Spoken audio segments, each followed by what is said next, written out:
Hello guys, welcome back to हैकर्सो। आज के इस वीडियो में हम कंट्रोल फ्लो के एक नए टॉपिक के बारे में डिस्कस करेंगे, स्विच केस के बारे में। ठीक है, इससे पिछले वाली वीडियोस में मैंने बताया था इफ के बारे में, इफ एल्स वगैरह के बारे में। ठीक है, तो प्लेलिस्ट को आप एक्सेस कर लें और सीख लें कि आप इफ का यूज़ कैसे कर सकते हैं। और अब हम देखते हैं कि स्विच और इफ में क्या डिफरेंस है और कैसे आप स्विच केस को यूज़ कर सकते हैं कंट्रोल फ्लो में, कैसे अपने प्रोग्राम के कंट्रोल को कंट्रोल कर सकते हैं। तो शुरू करते हैं इस वीडियो को। तो यहाँ पे मैंने अपना कोड ब्लॉक ओपन कर लिया है और इसमें मैं सबसे पहले आपको सिंटैक्स लिख के दिखा देता हूँ, जिससे आपको आसानी होगी समझने में। तो मैं एक बार सिंटैक्स लिख लेता हूँ।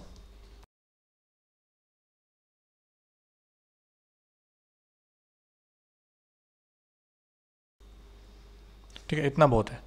तो हमने इस इफ़ में देखा था कि हम रेंजेस को भी चेक कर सकते हैं। जैसे मेरा अगर वैल्यू 10 से बड़ी है, 20 से छोटी है, तो मैं रेंज को चेक कर सकता हूँ इफ़ की कंडीशन के अंदर। ठीक है, मगर एक स्विच में क्या होता है, एक पर्टिकुलर वैल्यू के लिए यहाँ पे आप उस वैल्यू को लिखेंगे, मतलब उस वेरिएबल को लिखेंगे जिसकी वैल्यू को आपको चेक करना है। और केस दिख रहे हैं यहाँ पे आपको वैल्यू लिखनी है कि अगर वैल्यू, जैसे मैं यहाँ पे कोई नंबर लिख लेता हूँ, नंबर x हो गया मेरा। ठीक है, और मैं चेक करूँगा अगर x 1 है तो केस के नीचे जितनी भी स्टेटमेंट होगी, ठीक है, ये कोलन के बाद, ठीक है, ये कोलन होता है और ये सेमी कोलन होता है। ठीक है, तो इस कोलन के बाद जितनी भी स्टेटमेंट्स होंगी वो एग्जीक्यूट हो जाएंगी जब तक मुझे ब्रेक नहीं मिलेगा। ठीक है, अगर मेरे को ब्रेक मिल गया तो मैं आ जाऊँगा स्विच केस से बाहर। ठीक है, अगर मैंने ब्रेक नहीं लिखा, जैसे मेरा एक्सप्रेशन, जैसे कोई वेरिएबल है उसकी वैल्यू 1 है और उसके बाद मैंने 4 बार उसको प्रिंट करा दिया, फिर वो जब तक उसको ब्रेक तो मिलेगा नहीं, तो वो क्या करेगा, केस 2 का भी स्टेटमेंट को रन करना शुरू कर देगा, क्योंकि उसको ब्रेक नहीं मिला। ठीक है, ब्रेक नहीं मारी उसने, तो फाटक तोड़ देगा। ये केस 2 को एक तरह से फाटक है, ये ब्रेक है। ठीक है, तो उसको ब्रेक मिलना ज़रूरी है। अगर उसको यहाँ पे ब्रेक मिलेगा तो केस 2 के स्टेटमेंट को एग्जीक्यूट करा देगा, फिर उसको ब्रेक मिल जाएगा। ठीक है, तो ब्रेक मिलना इसलिए ज़रूरी होता है। अब मैं एक क्वेश्चन दिखाता हूँ आपको करके। हम छोटा सा कैलकुलेटर टाइप में कुछ बनाते हैं।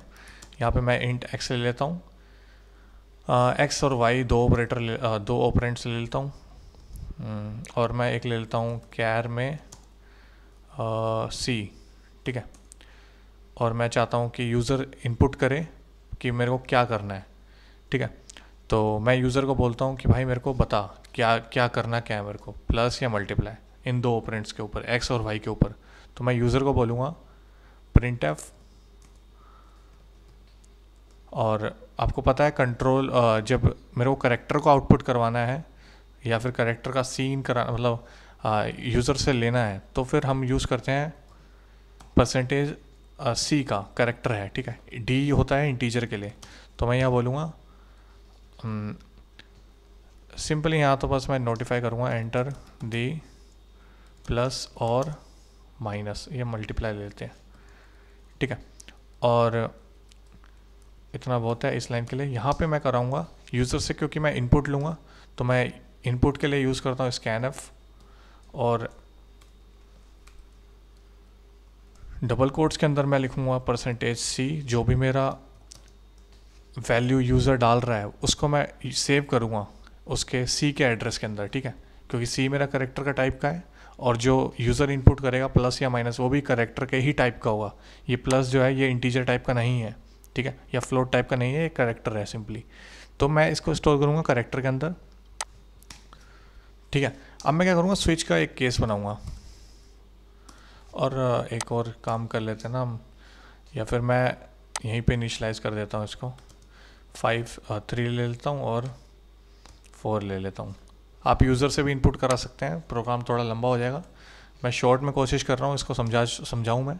तो यहाँ पे मैं क्या लिखूँगा, c, क्योंकि c को ही चेक कर रहा हूँ मैं कि c क्या है। ठीक है, तो जिस भी वेरिएबल को आपको चेक करना होता है कि उसकी वैल्यू क्या है, ठीक है, ये डालेगा या वो डालेगा या वो हो सकती है। ठीक है, तो उसको लिखना है आपको इस स्विच के अंदर। ठीक है, ये किस चीज़ का ब्रैकेट है, ये गलती से आ गया होगा, तो मैं इसको काट देता हूँ। और अब स्विच का ब्रैकेट ओपन एंड क्लोज, और इसके अंदर लिखना है आपको केस 1 ऐसे, सॉरी कॉलन, और ये केस 1 की जगह आएगा, क्योंकि अगर आपका कोई नंबर चेक कर रहा होता कि सी 1 है 2 है, तब तो मैं सिंपली नंबर ले लेता, मगर मैं चेक कर रहा हूँ करेक्टर, और जब करेक्टर को चेक करते हैं तो फिर यहाँ पे आपको लिखना है कोट्स में सिंगल कोट्स का यूज़ कर सकते हैं, आप डबल कोट्स का यूज़ कर सकते हैं, किसी का भी यूज़ कर सकते हैं। और मैं क्या कराऊंगा, अगर प्लस डाला है तो उन दोनों नंबर का मैं कराऊंगा addition of two number is, यहाँ पे मैं लिखूँगा परसेंटेज डी, क्योंकि ये दोनों एक्स और वाई मेरे इंटीजर हैं, ठीक है। और मैं यहाँ पे कॉमा लगा के एंड लगा के, सॉरी एंड नहीं आएगा, जब मेरे को वैल्यू डिस्प्ले करानी होती है तो एंड का यूज़ नहीं होता। जब वैल्यू को गेट इन कराना होता है, यूज़र से लेना होता है, क्योंकि उसके एड्रेस में स्टोर करने होते हैं। इसको एड्रेस ऑपरेटर ही कहते हैं, शायद कहते हैं, ठीक है। तो अब मुझे क्या करना है, इन दोनों का एडिशन डिस्प्ले कराना है, तो सिंपली मैं लिख दूंगा x प्लस वाई, और यहाँ पे मैं लिख देता हूँ ब्रेक। ब्रेक का यूज़ बताया मैंने, अगर ब्रेक नहीं लिखेंगे तो फाटक हो जाएगा। ब्रेक केस ये वाला कब चलेगा, जब माइनस आएगा, तो कॉलन और printf subs of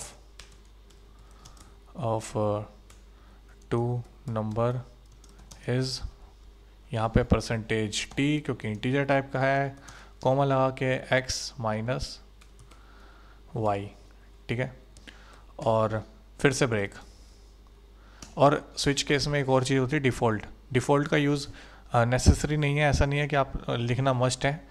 हाँ, ये है कि अगर प्लस माइनस में से कुछ और यूज़र डाल देता है, चलो मैं बता दूंगा, तो फिर वो वाला केस एग्जीक्यूट हो जाएगा, ठीक है।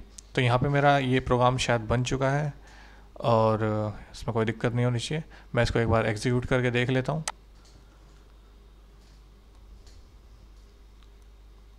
तो ये देखो, ये मेरे से पूछ रहा है कि एंटर दी प्लस और मल्टीप्लाई। अगर मैं मल्टीप्लाई डालता हूँ या फिर मैं प्लस लिख लेता हूँ और प्लस मैंने एंटर कर दिया है, तो ये देखो, ये addition of two number is 7 मेरा आउटपुट आ गया है। 4 + 3 7 आ गया। और अगर मैं माइनस लिख दूं, सॉरी ये अंडरस्कोर लिख दिया मैंने, माइनस नहीं, माइनस लिख रहा हूं तो -1 आ रहा है, ठीक है, क्योंकि 3 - 4 हो रहा है और मेरा -1 आउटपुट आ रहा है। अब क्या हो अगर डिफ़ॉल्ट हो, तो डिफ़ॉल्ट का यूज़ एक और चीज़ मैं दिखा देता हूँ। अगर मैं ब्रेक का यूज़ इसमें हटा दूँ, ब्रेक हटा देता हूँ केस प्लस में से, और मैं यहाँ पे प्लस को इनपुट कराऊँ, पता नहीं 2 बार क्यों करना। ये देखिए, एडिशन ऑफ टू नंबर तो आया साथ में, मगर addition subtraction of two number भी आ गया, क्योंकि केस ने देखा कि भाई प्लस है, ये वाला केस एग्जीक्यूट हो, मगर इसने ब्रेक नहीं मारी, तो ये फाटक तोड़ दिया और माइनस वाले में भी घुस गया, ठीक है। तो ब्रेक का यूज़ ये होता है। और अगर मैं बात करूँ डिफ़ॉल्ट की, तो आप डिफ़ॉल्ट को यूज़ कर सकते हैं इसमें, और यहाँ पे लिख सकते हैं printf hey enter some valid things। तो इसको मैं कर देता हूँ बंद, और यहाँ पे मैं लिख देता हूँ ब्रेक, ठीक है। तो इसको एक बार मैं इस वाले को काट दूँ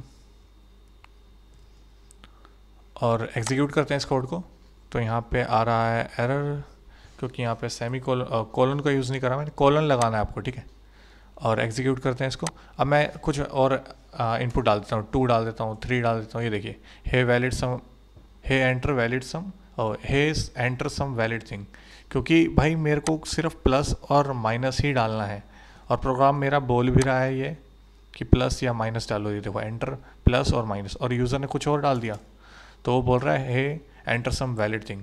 तो इस तरह से आप स्विच केस का यूज़ कर सकते हैं, इससे प्रोग्राम कर सकते हैं। तो इस वीडियो के लिए इतना ही। अगली वीडियो में मिलते हैं कुछ और टॉपिक के साथ, क्वेश्चंस के साथ। धन्यवाद।